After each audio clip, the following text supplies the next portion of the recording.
It's amazing, isn't it, how things come back round in fashion again. No sooner have you mothballed your favourite tank top than you find it's very much de rigueur down at your local boozer. There is even a rumour that the same goes for holidays and that canal boat trips will be very much the thing to be seen doing next year, though I can't see it myself. The same rules apply to cars though, and the hot hatch, which disappeared in the late 80s, killed off by cruel insurance, is enjoying quite a strong resurgence. Now, we have spoken about this before on the programme, and we've seen some of the latest newcomers, such as the Saxo VTS. But what about the old stages, the real old hot hatches we remember from our youth? Well, Ford's XR3i may be long dead and buried, but Vauxhall would say they've never been away with hot versions of their Astra. And this, the SXI, is the latest.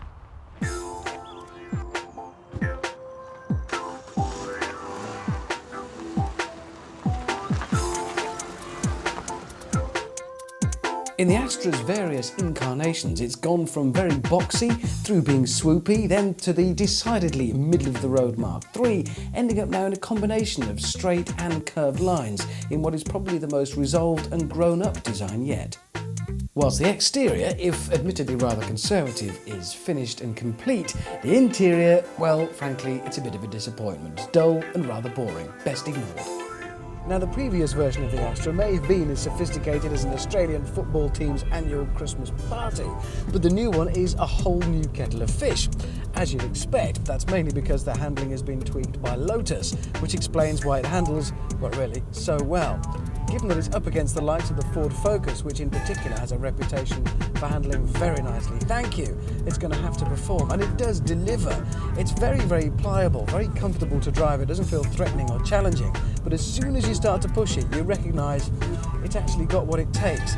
Start to push it hard through any kind of corner and you just know it's going to deliver. It's very communicative, there's plenty of feel through the steering, and as soon as you feel it start to break away and strain the grip, if you lift off, you'll get that pre-programmed lift-off understeer, which basically means you can feel the back end start to come round in a very controlled manner and the car turns in eagerly into the corner. As soon as you apply the power again, it neutralises and balances itself. The result of that is it's very easy to drive fast on the limit and feel it just drifting nice and controllably. In normal daily life though, what you get is a comfortable, shoppable car. Whilst the steering and handling are perfectly acceptable for the class, the brakes are a bit of a letdown. There's very little feel at the pedal and it's very easy to lock a wheel. This SXI has the 1.8 litre engine, which is perfectly acceptable. It makes a great noise when you start to push it. Most of the power is in the middle of the range. It's not about top end thrashing around at high engine speeds. Cost about £13,695 for this car, or for £13,695 you can have the 1.6 litre version. Same price, so I guess you're going to go for the 1.8.